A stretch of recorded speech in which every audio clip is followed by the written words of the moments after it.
Sierra Leone میں ہمارے تبلیغی mission اور جماعتی مرکز کا قیام کیسے عمل میں آیا؟ اس کی تفصیل یہ ہے کہ 1937 کے شروع میں مکرم مولانا نذیر احمد صاحب مبشر امیر جماعت احمدیہ غانا نے رویا دیکھا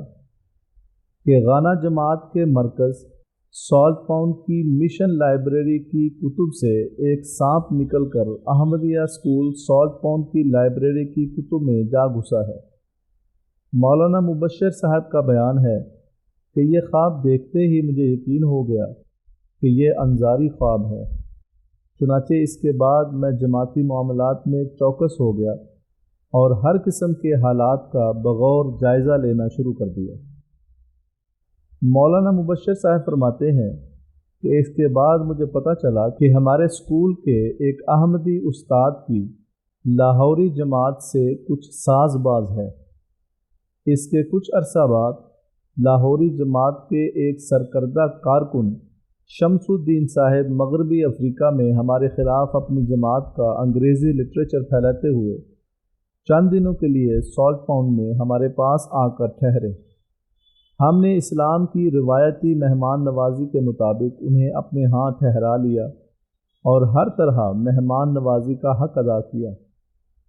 تاہم مجھے اپنے مذکورہ بالا خواب کی بنا پر شک تھا کہ شمس الدین صاحب کی سالٹ پاؤنڈ آمد میں ضرور کوئی مخفی منصوبہ مضمر ہے۔ چنانچہ اس دوران ہمیں شمس الدین صاحب سے ہی کسی نہ کسی طرح معلوم ہو گیا کہ سیرالیون میں پیغامی مشن کے اجراء کے لیے عنقریب لاہور سے مولوی غلام نبی صاحب مسلم BA فری ٹاؤن پہنچ رہے ہیں۔ یاد رہے کہ اس سے قبل یہ معلوم کرنے پر کہ سیرالیون کے مسلم باشندے جماعت مباحثین کی طرف مائل ہیں اور بعض نے بیعت خلافت بھی کر لی ہے، لاہوری جماعت کی طرف سے مولوی محمد علی صاحب کی تصنیف اختلافات کی حقیقت کا انگریزی ترجمہ دی سپلٹ ہزاروں کی تعداد میں وہاں مفت تقسیم کروایا گیا تھا۔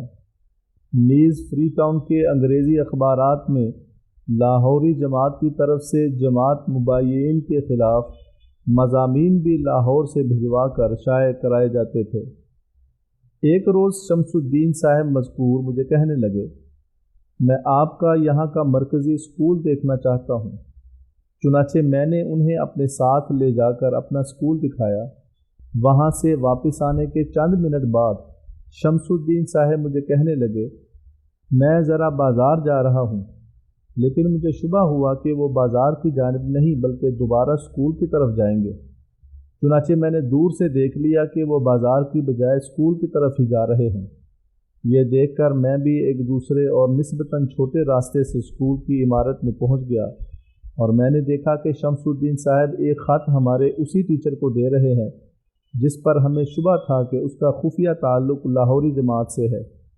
یہ دیکھتے ہی میں نے اپنے اس ٹیچر سے اجازت لے کر وہ خط پڑھا تو معلوم ہوا کہ وہ لاہوری جماعت میں اس کی شمولیت کی منظوری کا خط تھا۔ اس پر میں نے اسی وقت وہاں سب کے سامنے ہی شمس الدین صاحب کو ذرا خفگی کے انداز میں جتایا کہ افسوس ہے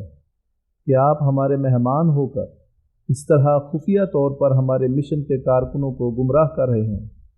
وہ سوائے شرمندگی اور سر نیچا کرنے کے اپنی اس حرکت کا کوئی معقولی جواب یا عذر پیش نہ کر سکے، مگر ہمارے اس ٹیچر نے اسی روز مشن میں آ کر اپنی حرکت پر ندامت کا اظہار کیا اور کہا کہ شیطان نے انہیں صحیح راستے سے گمراہ کر دیا تھا، اب وہ سچی توبہ کر کے جماعت کے ساتھ اپنی وابستگی کو ہمیشہ کے لیے قائم رکھیں گے۔ مولانا مبشر صاحب نے بتایا کہ اس کے بعد باہم مشورے سے یہ فیصلہ ہوا کہ میں سیرالیون میں احمدیہ مشن قائم کرنے کے لیے اور مولوی غلام نبی صاحب مسلم کے رویے کا جائزہ لینے کے لیے جاؤں۔ تاہم جب یہ سارے حالات اور تجویز قادیان میں مکرم ناظر صاحب دعوت و تبلیغ کی خدمت میں پیش کی گئی تو انہوں نے سیدنا حضرت مصلح موعود رضی اللہ عنہ کے ارشاد کے مطابق جواباً ہمیں لکھا کہ میں نہیں بلکہ مولانا نذیر احمد علی صاحب رضی اللہ عنہ سیرالیون جائیں اور میں ان سے غانا مشن کا چارج لے لوں۔ چنانچہ ان احکامات کی فوری تعمیل کی گئی اور میں نے اپنی ذاتی رقم میں سے مکرم مولانا علی صاحب رضی اللہ عنہ کو 60 پاؤنڈ سیکیورٹی بانڈ کی ادائیگی کے لیے اور 5 پاؤنڈ جہاز کے کرائے کے لیے پیش کر دیے۔ چنانچہ مولانا علی صاحب رضی اللہ عنہ مجھے گانا مشن کا چارج دے کر مورخہ 13 اکتوبر 1937 کو گانا سے سیرالیون پہنچ گئے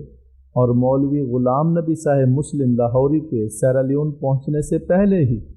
وہاں باقاعدہ کام شروع کر دیا اور خدا کے فضل و کرم سے جلد ہی وہاں مضبوط مشن قائم ہو گیا جو اب بفضل ہی تعالی تیزی سے ترقی کے مدارج طے کر رہا ہے، الحمدللہ تعالی۔